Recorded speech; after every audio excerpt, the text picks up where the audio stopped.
Bonjour. Dans cette vidéo, nous allons parler des suites de l'exponentielle et des intégrales. Comme support de discussion, nous allons traiter la première partie d'un sujet de bac qui commence par partie A. Dans le plan menu d'un repère orthonormé, on désigne par C1 la courbe représentative de la fonction f1 définie sur R par f1 de x égale x plus exponentielle moins x. Première question, justifier que C1 passe par le point grand A de coordonnées 0, 1. Deuxième question, déterminer le tableau de variation de la fonction f1. On précisera les limites de f1 en plus l'infini et moins l'infini. Alors la première question est simple. Il faut calculer y lorsque x est égal à 0. Or, pour x égale 0, y c'est f1 de x, c'est f1 de 0. C'est donc 0 plus exponentielle moins 0, c'est 1. Et la courbe passe bien par le point 0, 1. Pour les variations, nous allons dériver f. 1, f1 de x égale x plus exponentielle moins x, admet pour dériver f'1 de x égale 1 moins exponentielle moins x. Alors pour le signe de cette dérivée, d'abord elle s'annule quand 1 moins exponentielle moins x est nul, ou encore quand exponentielle moins x égale 1, c'est-à-dire x égale 0.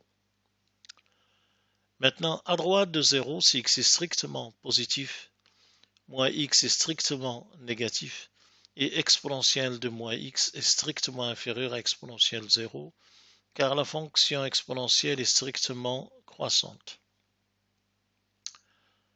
Donc, exponentielle 0 étant strictement supérieure à exponentielle moins x, ça veut dire que 1 est strictement supérieur à exponentielle moins x, ou bien 1 moins exponentielle moins x, c'est positif strictement. Donc la dérivée est positive si x est strictement positif. Si x est négatif, eh bien on a le contraire, on a 1 moins exponentielle moins x qui est négatif. Ou encore la dérivée est négative. Pour ce qui est des limites en plus l'infini et moins l'infini, la limite en plus l'infini de f1 de x, c'est la limite quand x tend vers plus l'infini de x plus exponentielle moins x. Alors x tend vers plus l'infini, moins x tend vers moins l'infini, l'exponentielle tend vers 0, donc il reste plus l'infini. La limite de f1 de x quand x tend vers moins l'infini, c'est la limite quand x tend vers moins l'infini de x plus exponentielle moins x. X tend vers moins l'infini, moins x tend vers plus l'infini, et exponentielle moins x tend vers plus l'infini. Donc on est devant une forme indéterminée, moins l'infini plus l'infini. Pour lever cette indétermination, nous allons, dans l'expression x plus exponentielle moins x, mettre moins x en facteur. On se retrouve entre parenthèses avec moins 1 plus exponentielle moins x sur moins x, qui est de la forme exponentielle u sur u, avec u qui est moins x qui tend vers plus l'infini. Mais on sait que limite d'exponentielle u sur u quand u tend vers plus l'infini est égale à plus l'infini. Donc dans la parenthèse, nous avons moins 1 plus l'infini, c'est-à-dire plus l'infini. Et moins x tend vers plus l'infini, le produit tend vers plus l'infini. Ça veut dire que la limite cherchée est égale à plus l'infini. D'où le tableau de variation. f1' est positive à droite de 0, négative à gauche de 0.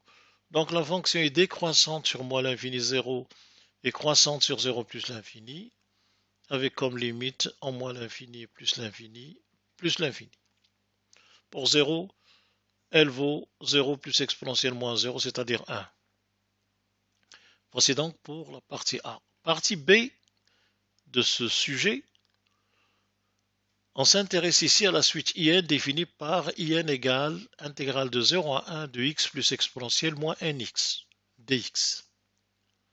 Première question, dans le plan muni d'un repère orthonormé OIJ, pour tout entier naturel n, on note Cn la courbe représentative de la fonction fn, qui est définie sur R par fn de x est égal à x plus exponentielle moins nx. Sur le graphique ci-dessous, qu'on va voir, on a tracé la courbe Cn pour plusieurs valeurs de n et la droite d d'équation x égale 1. Donc, schématiquement, voici les courbes CN, les premières courbes. Alors, on a C1, ensuite vient C2, ensuite C3, C4, etc.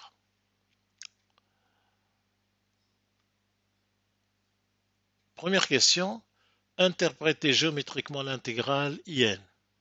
Alors l'intégrale IN, c'est-à-dire l'intégrale de 0 à 1 de x plus exponentielle moins nx dx, c'est l'intégrale d'une fonction quand on est entre 0 et 1 qui est positive.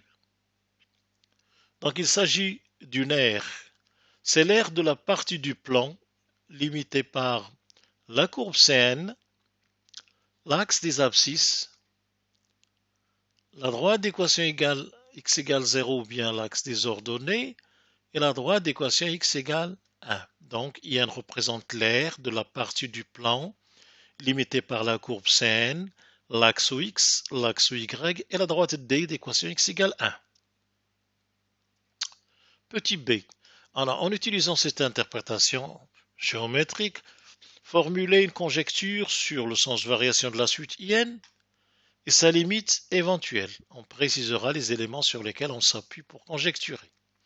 Alors pour faire cette conjecture, nous remarquons que lorsque n augmente, la courbe CN descend. Autrement dit, intuitivement, l'aire qu'elle limite diminue. Donc IN diminue. Par conséquent, la suite IN semble être décroissante. Alors nous voyons aussi, d'après la forme des courbes, que les courbes piquent vers l'origine. Tout se passe comme si finalement on va finir par avoir une courbe qui va être très proche de la ligne formée de deux segments, le segment OA et le segment OB.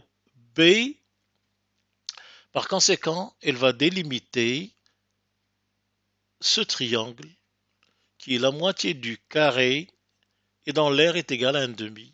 Donc, intuitivement, l'aire semble tendre vers la surface du triangle OBC, qu'on voit ici, OBC, et qui est égale à 1,5.